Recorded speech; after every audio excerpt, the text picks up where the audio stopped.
And good evening, folks. Welcome back, everybody. I'm Tom, and this is the simulcast up and running now for the 6th of March, 1995, live from CBS Television City here in Hollywood, California. My guest tonight, Valerie Harper, an old and dear friend who has a brand new show coming up on TV. John Bertrand, did you read about this in the papers, hear this on radio today? He was sailing in the Louis Vuitton Cup preliminary for the America's Cup off the coast of San Diego yesterday.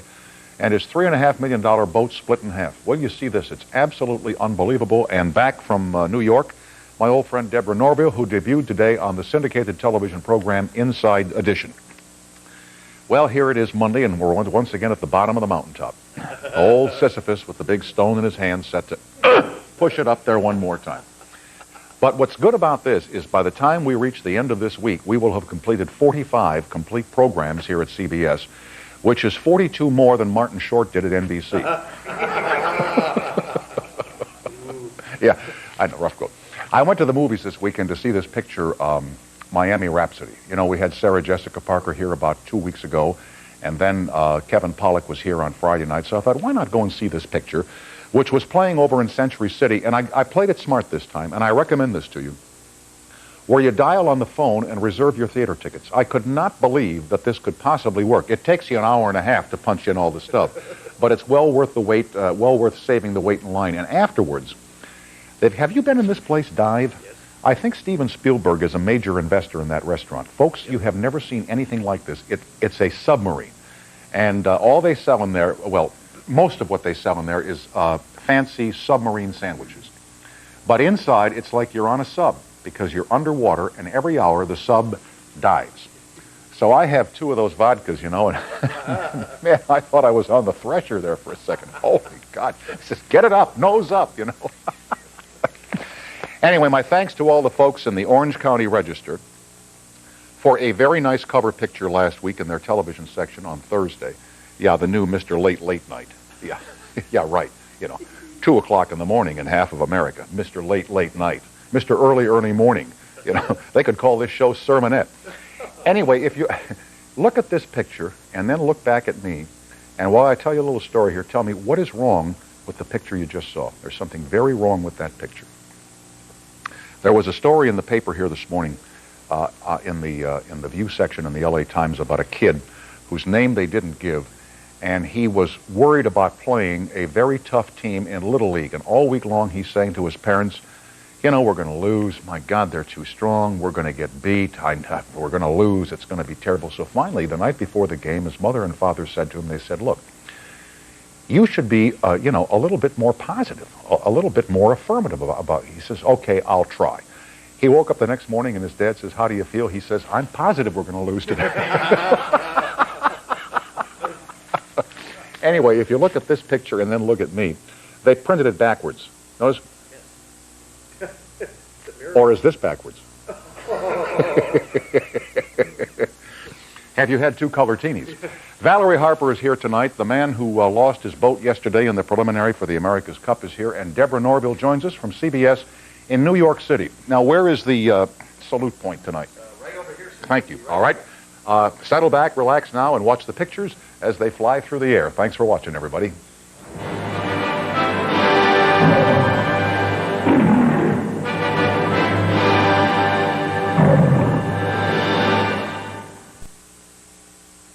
I forgot to mention, I got a bill from CBS today to Worldwide Pants for $888,000. I sent it on to Dave. 4-time Emmy Award winner Valerie Harper is back on network television on CBS, and not a moment too soon. Her new program, which is called The Office, premieres on CBS this coming Saturday night at 9 p.m. Valerie, thanks for coming on. It's good to see you again. It's a pleasure to see you again, Tom. May I tell Not just hear you, but see you. Thank you. May I tell this crowd that Valerie was our first guest on radio on ABC in October of 1987, the beginning of a long and happy relationship that we've had on screen and sometimes off at various parties and stuff. That's right. And it was there I met the light of your life, your daughter Christina, who I see her tonight. My God, she's all grown up. She's 11 years old, for heaven's sake. That's right, going on 12. The years go by quickly. How was Christina different from what you thought she would be before she entered your life? Oh, my goodness, that's a great question.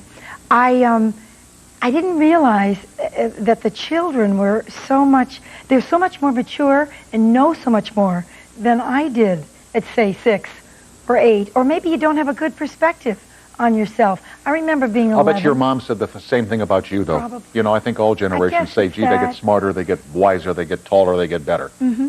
And her sense of humor is something that has developed, and it's just hilarious. And I don't know. I walked in the green room tonight, she did a spit take. It was fabulous. That's funny.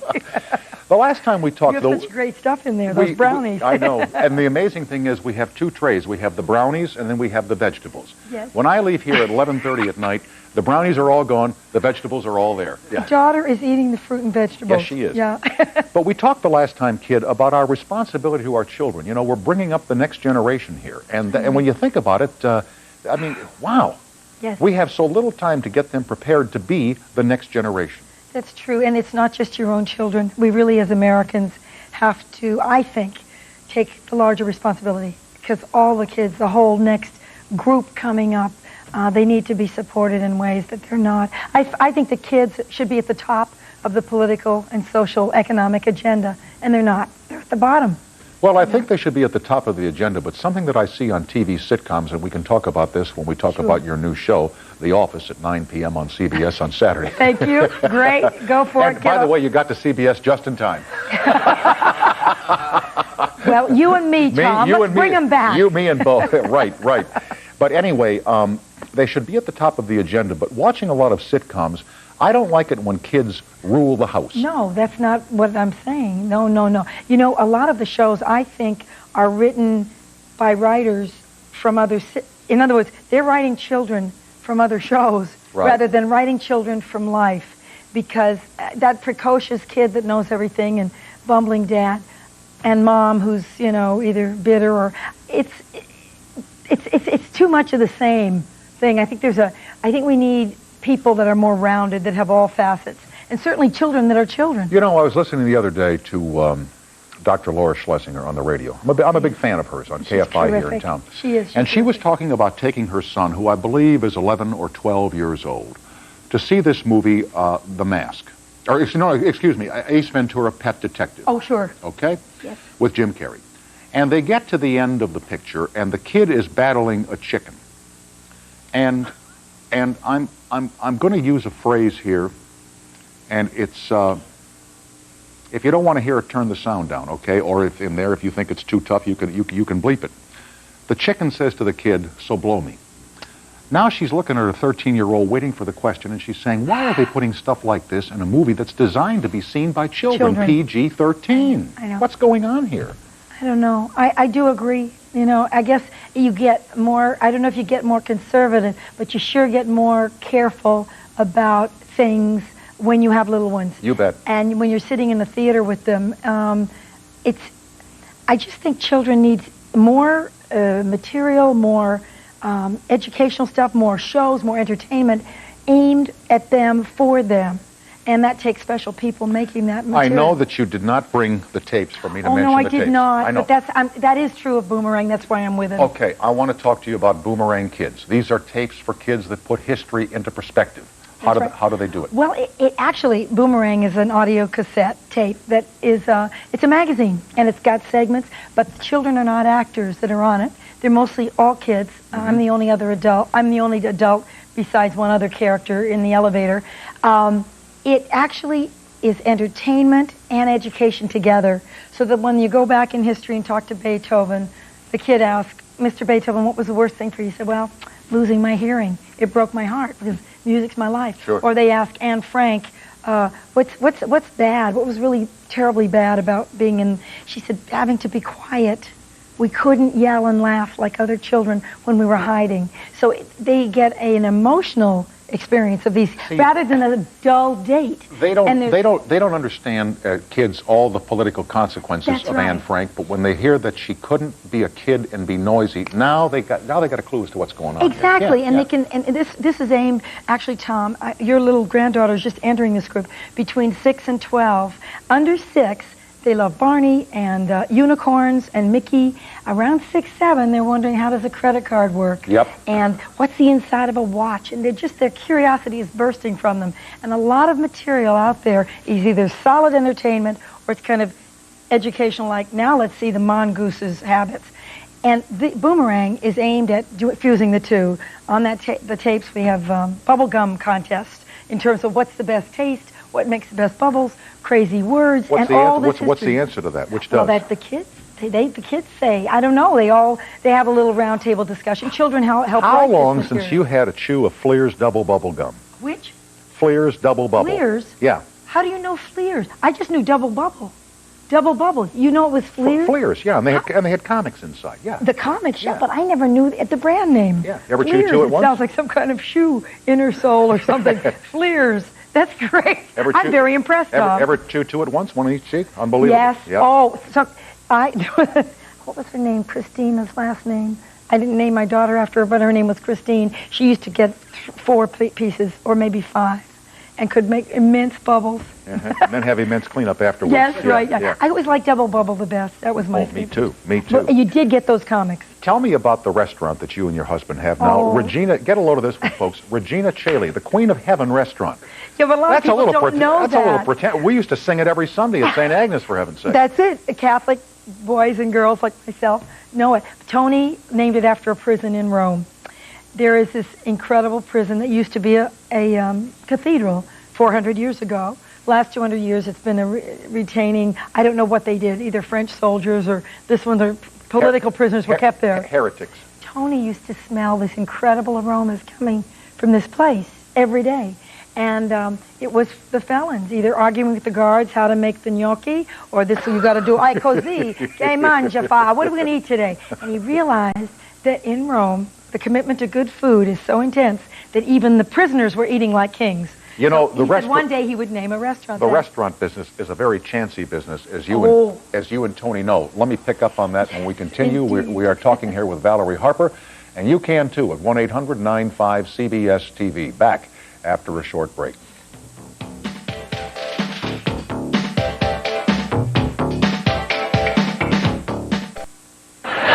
Rita, it's not me, it's New York. The new VP won't pay for another hour of overtime. I've been fighting him on it all morning. Bill, I'm not typing it. Fine then. Fine. I'll do it myself. Fine then. Good luck. Thank you. Frank, that's a fax machine. Secretaries do run the... You know, you look a lot like Cindy Crawford in that cut. Your makeup department, those dolls, Kelly and Roma. There's Irish and Italian for Yeah, you. exactly. They're so great. They did their best tonight. To make you look like Yeah. Cindy Crawford. But, our show is terrific. You've got to, you'd like it because it's smart comedy. Well, it's not sleazy. It's on right after one of my favorite shows, which is Dr. Quinn, Medicine Woman. He did. In the break, he said, Doctor. Officer Quinn, and the cameraman was cracking up. It's like an Irish cop. No, Dr. Quinn, she's Dr. great. Quinn, Medicine Well, it's Woman. a bona fide hit. Yes, it and is. we're very happy to be following them. And I think her, Jane Seymour, and that show's audience may be our audience. Yeah. Yeah, I really think so. Because there's a lot. The women and the men on the show, the bosses and secretaries, are not at cross purposes. It's not 9 to 5. Do you know why you look so great? I don't know why. You haven't had anything done to you, have you? Not yet. No. Don't even and I say may yet. not. No, yes. don't. But I'm getting a little long in the tooth here, and I keep telling girlfriends, tell me, Valerie, now the waddles are happening. Or Well, I my mean- husband hates it, and I just haven't done anything. You think that's why I'm looking I think that's why you look good. Because I haven't done anything. I mean, I see So you so don't many get people the- on television, and Terrible. I don't want to name them because, I mean, they did this in an effort to make themselves look better. But for God's sake, they look like rabbits caught in the headlights. I mean, they just look bizarre. Some of my favorite people, I mean, they've got more wax in them than Christmas candles, for heaven's sake. And by the way, when that stuff falls, honey, you can hear the thud from here to Canarsie. I probably won't. I will probably, as I've been a character actress, not a glamour queen ever, so maybe I'll just grow into my face and get all those roles when I'm 80 and 90 Why and not? on. Why not? Here is Betty Sharon. Davis. Exactly. Here is Sharon on the toll-free in Toronto, Canada. Hello. Hello. First of all, leave us Canadians alone. Leave poor little Marty Short alone. Oh, it's a little joke. You know that. I'm know. Canadian. My mom is Canadian. Are you really? Yes. So if she's a Canuck, absolutely. And has he been evil to the Canadians?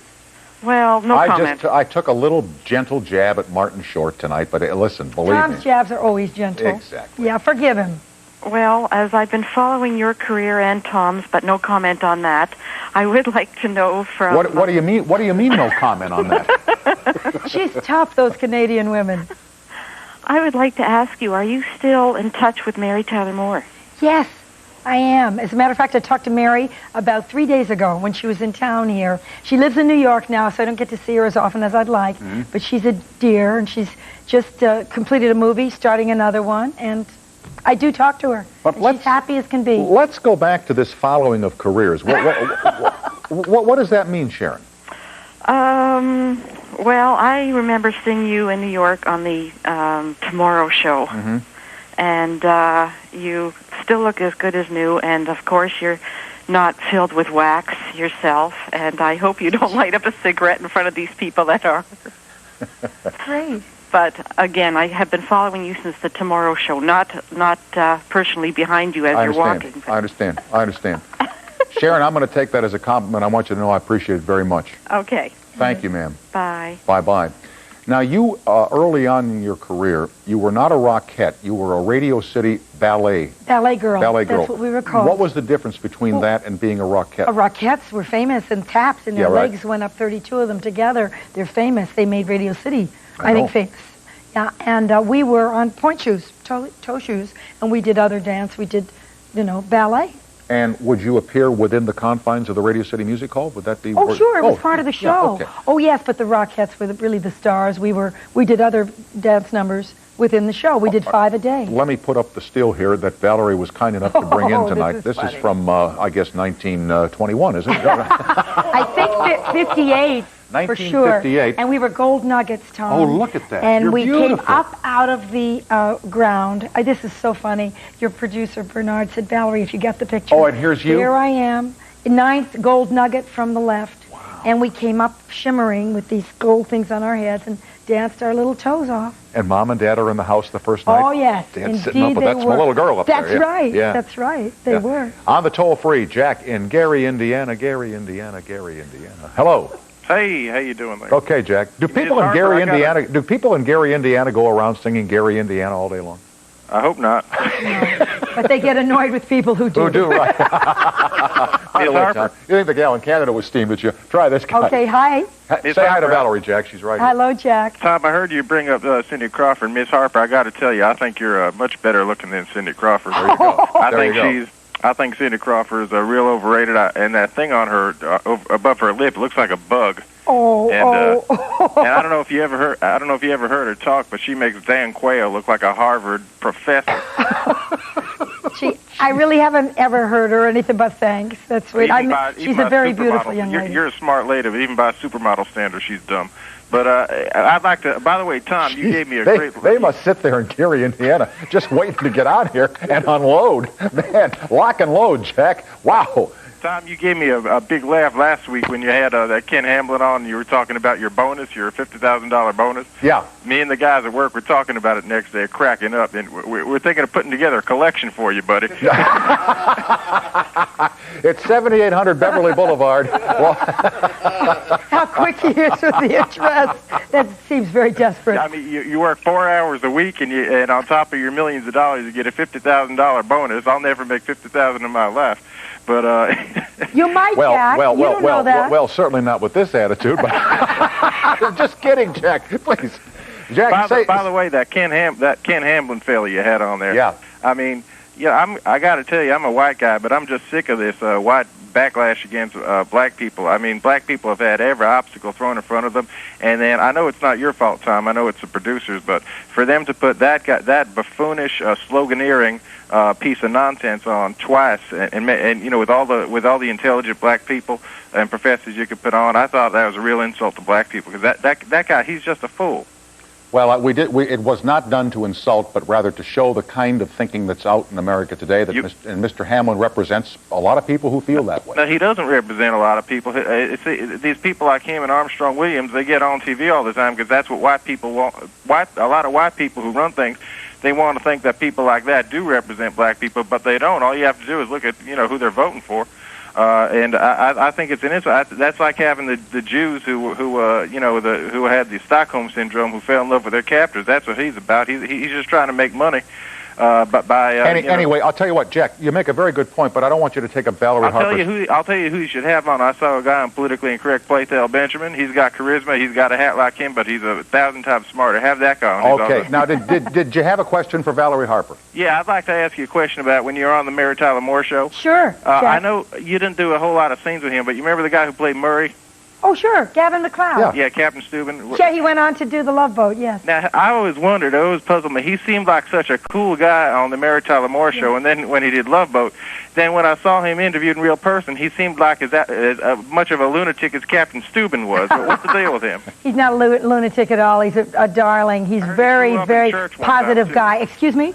I heard that one time he was involved with the Jim Baker Church, and he threw up in church or something like that. I have never heard this story. He was at my sister's wedding in September in a tuxedo, dancing with his adorable white Patty. Perfectly well behaved. Patty and he were adorable, and I've known Gavin forever, and he's a darling. I hope you do a Rhoda reunion, by the way. All right, Jack, we're really glad you called, and I appreciate your program notes, and we'll get working on it, okay? Okie doke. Okay. Good to talk to you, All right, Jack. thank you, Jack. Jack will be back. A lot of energy. Hey, in Gary, Indiana, they get this thing. Thank you so much for coming in tonight. You always are welcome here. My best to your family. I'm going to come and visit your husband, Tony, at the restaurant. Well, please. And in the next lifetime, I want to be your husband. Oh, Tom, that's such a sweet thing. Because Tony says, honey, I need another 100,000 for the restaurant. Go make some more series. Sure, do a series. From your lips to God's ear. The Office on the air Saturdays at 9 p.m. Here on CBS, 9 p.m. That's 8 Central Time, following Dr. Quinn. Yes. Medicine Woman. Much more to watch than just me. Some wonderful actors. Valerie Harper, folks. Coming up, the man who lost his boat yesterday off the coast of San Diego after these messages.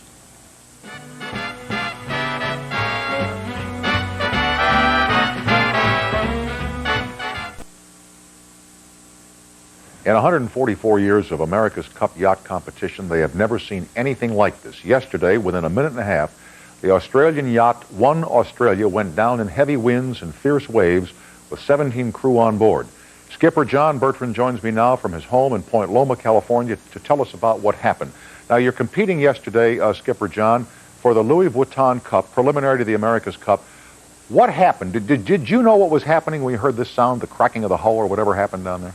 No, it was hard to figure out exactly what was happening, Tom, at the time. We were sailing in strong winds at the top of the you might say, performance envelope. These boats are built very strong but very light. Right. We're sailing in about 20 to 22 knots of true wind, which is a lot of wind, and a short but very severe wave formation off San Diego here, racing against the New Zealand competitor.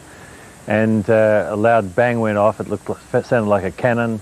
We thought the mast was going to blow out of the boat. It wasn't the case, and in fact what was happening is that the boat was breaking up underneath us. It was an extraordinary situation, something we would never have dreamed of in our wildest imagination. And you had no inkling this was coming. The boat was performing admirably in heavy seas, doing what she was engineered to do. There was no forewarning of any kind here, is what I'm getting at. No, there wasn't. We stressed these boats up to maximum 35 tons of compression and huge loadings on them, traveling very fast, but we don't know exactly how it happened or why it happened. We're still trying to ascertain that. Anyway, let's take a look here at the videotape. Remarkable pictures of what happened off the coast of Southern California yesterday in this preliminary.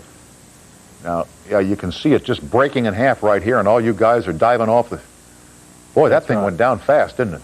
Real fast. It was a unbelievable set of circumstances, and something we never visualized or practiced for, of course. And... Aren't these boats designed to withstand sinking? Aren't they supposed to float for a while before they go down?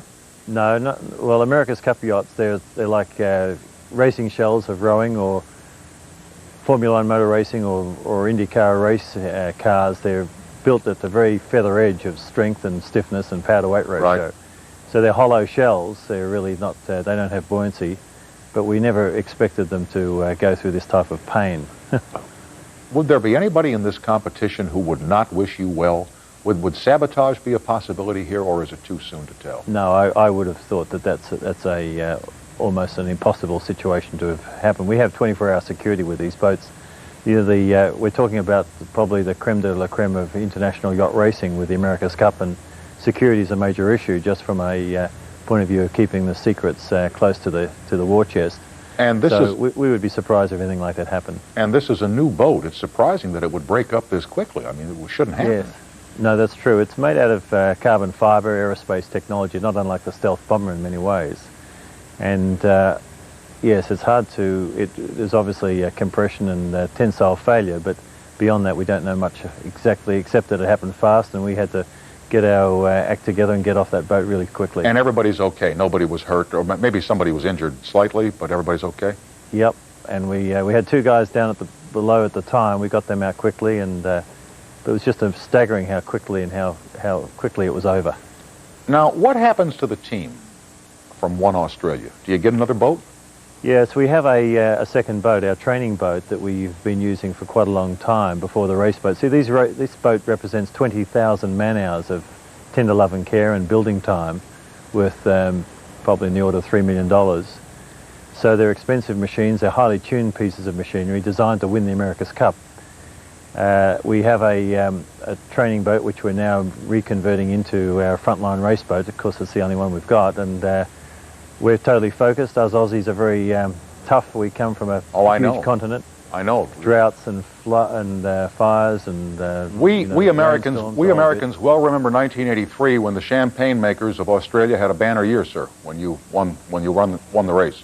That's right. Well, the day after we won the America's Cup back then, breaking the longest sporting string of victories ever in international sport, Australia ran out of champagne. It was extraordinary.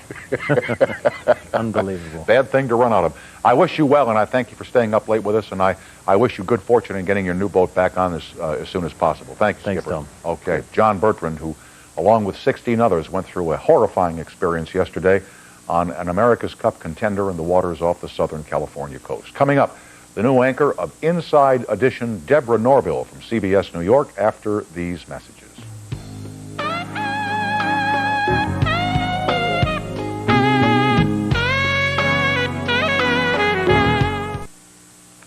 Today was another big day in the life of broadcaster Deborah Norville. She began a new job. Joining us now from her old neighborhood, CBS News in New York, to tell us all about it, here is my friend Deborah Norville. Today you debuted as the anchor of Inside Edition, the syndicated news magazine program. And I've read press on this, and I wish that they would make you stop defending what you did. I don't think that you should have to defend going to Inside Edition. How do you like that? Thank you, Tom. You're welcome. And I hope all those writers are listening. They're great people over there, and I'm thrilled with the new gig. I think it's going to be a good thing. But as you said to some people, even when you were approached by King World to do this program, you said, let me take a look at it, and you learned some things about Inside Edition which you did not know prior to having watched it. Fair? Yeah, that's true. I think I lumped it in the same category as most of those writers that you refer to, that it's tabloid and there's a non-serious quality to it. And to be quite honest, I hadn't watched the show. I was going on the reputation. And when I watched the program, I found a serious news show that did stories not unlike what I was already doing over here at CBS. So it wasn't a big jump for me to go from CBS to Inside Edition. By the way, why did you leave CBS?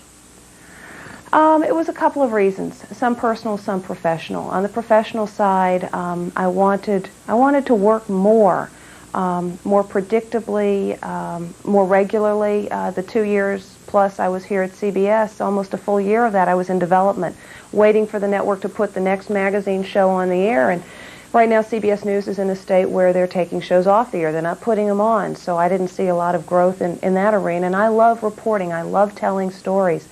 And on the personal side, I had a little boy 3 months ago, my second child. And I couldn't be a good mom to 2 kids phoning it in, literally, from California or Missouri or wherever in the world I happen to be. And this is a job that gives me regular work, that keeps my mug on TV, and tonight accepting, gets me home most nights. So that's a pretty good combination. Let me ask you here about the program that you were going to do for CBS, because I recall well talking with you and Dana. Right. Dana King? Dana King. About a program that the two of you were going to anchor for CBS News. I was at the time working over at CNBC, and I believe you had just joined CBS. And it all sounded so full of promise and so wonderful. What happens to programs like that? Well, it's the way of the network, and what happened with America Tonight, which was the show Dana and I were talking to you about, is we filled a summer place in the series, and Wednesday nights at 9 o'clock, and we made it till about mid-August, and then the network said, okay, we're thinking fall, and they started putting programs in our time slot that they saw as long-term future shows. They didn't see this program as one that was going to be a part of the schedule beyond the summer order that we had. And we sort of knew that going into it. There was a long shot at getting a following. But if you don't have promotion, and there was a glut of news magazines out there, I think we were number 13 to hit the airwaves. I'm the first to say, enough already. You can only reinvent the wheel so many different ways. Right. Let me ask you here about the Today Show, looking back on it now with the benefit of 20/20 hindsight. What did you learn from that, and were there any positives that came out of that experience? And by the way, NBC put you in a terrible position, and its management did you a terrible disservice for which they ought to be ashamed. But let me ask you just about yourself, because, I mean, I know, listen, I've gone through these things, kid, and I know when you hit a wall like that, you think that your career is over and that somehow your life is over. And you realize very quickly your life is not over. But what positives came out of that for you? Well, you don't necessarily realize quickly that your life is not over, because driven people like you and me, our lives and our careers are so intertwined that they do seem one at times. And for me, I think there were so many more positives than negatives. Yes, it was a horrible experience. It's awful to read about yourself in such unkind ways in the press.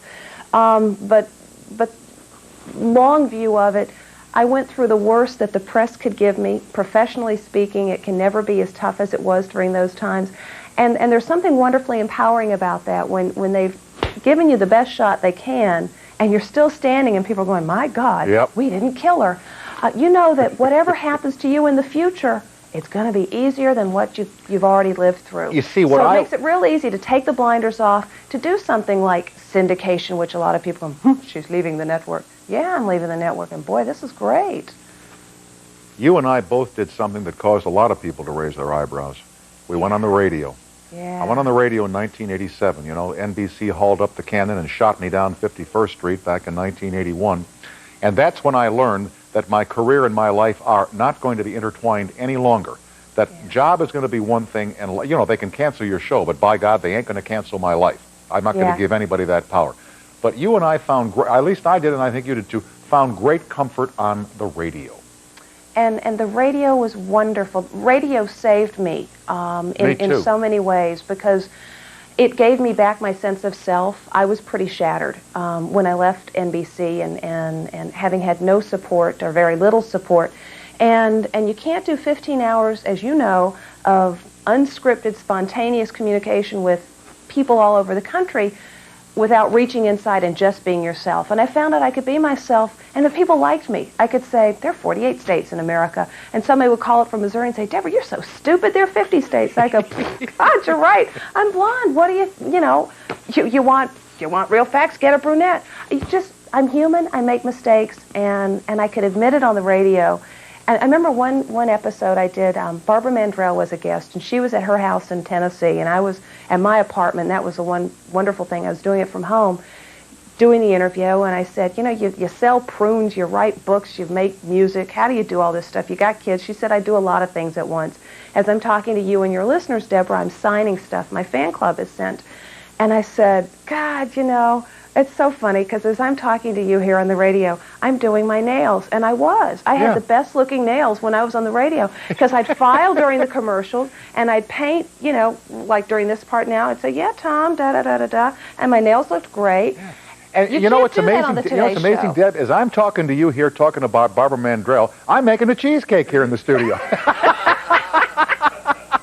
And that's why I'm upset I'm not there in L.A. to eat it with you. I wish you could be here, too, but you got to be on the air from New York. Yeah. Let me do a fast break, and we'll get you on the phones here at 800-95-CBS-TV. I'm Tom with Deborah Norville. Back, man, it just flew right out of my mouth there. Just see it flying right out. Back right after these messages. God, give me a spit cup, quick.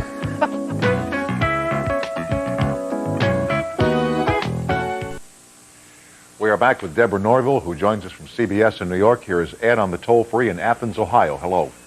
Hi. Hi. Hi. My TV's a little bit delayed here. I'll tell you what, we'll do a lot better if you turn the sound down on your television set. Okay, yeah, it is. Good. Okay, Go ahead. You're on with the air with Deborah Norville. Hi, Deborah. Hi, Ed. Hi, I used to watch you on WMAQ in Chicago. Yeah. And I thought you're really great. I think you're beautiful. And I just I had to ask you, what's it like being married to Arnold Schwarzenegger? Oh, you got the wrong TV lady, you silly boy. Tom, that's what I love about your audience. They're so well-informed and plugged in here. See, Ed, Maria Shriver is married to Arnold Schwarzenegger. But you know, we look so... She's the brunette. Other than that, there's absolutely no difference between us. Yeah. She's brunette, I'm blonde, and I can see where the mistake would be made. She's the one that knows there are 50 states in the Union, right? Anyway, Ed, enjoy the party. Have a great time out there in Athens, and thank you, sir, for joining us. Here is Mary in Brillion, Wisconsin. Hello. Hi, Tom. Good evening, it's Mary. A pleasure to finally get through and to talk to you. Thank you. I'm not familiar with where Brillion, Wisconsin is. Whereabouts is that? In northeast Wisconsin. Okay.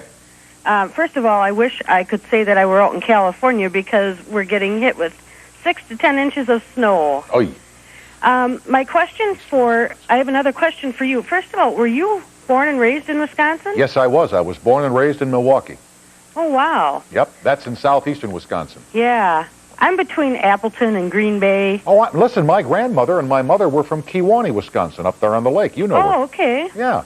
And Aunt Stell still lives up there in Algoma. Oh, okay. By the way, she's 91. She has 3 martinis a night and drives her own car. Oh, my gosh. How's that for a wreck waiting to happen? Well, I don't know about that. If she's 91, she's doing pretty good. Yeah. And Yeah, Uncle the cops Gordon's are going, waiting outside her door now. Anyway, here's Deborah Norville. Talk to her. She's right here. Hi, Deborah. Hi. My question for you tonight is how, with having the second child, do you feel like being split between the first and the second? Well, that's interesting.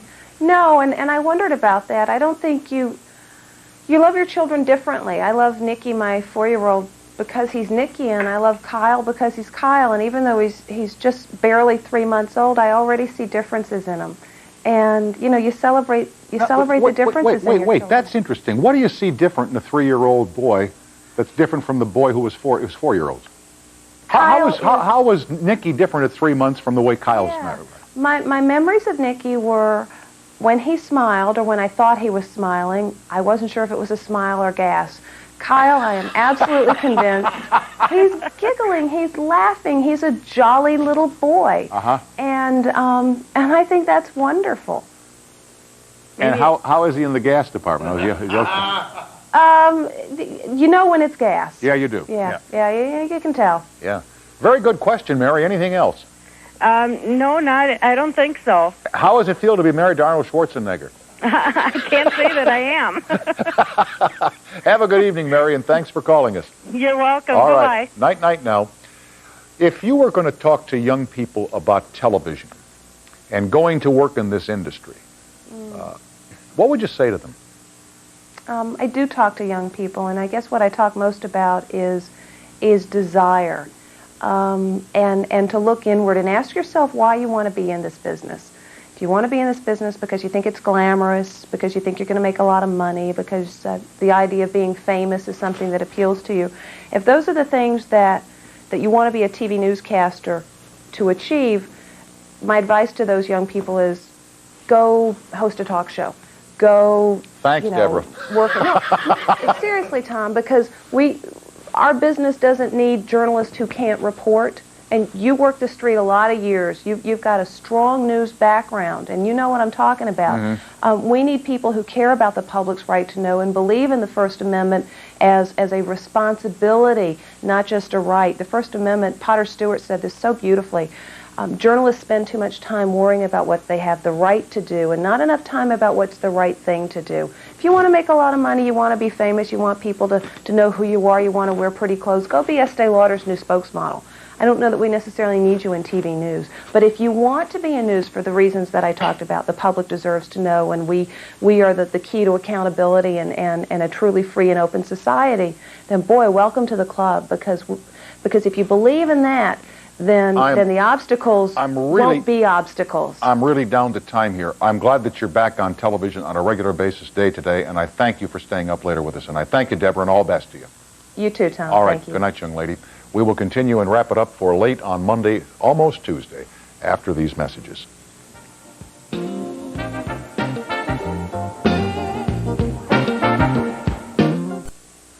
Stay tuned now for T.S. and Elliot Forrest on the Late Late Radio Show at 1-800-890-9990. Drive safely on the way home. Sleep tight, North America, and thanks for watching, everybody.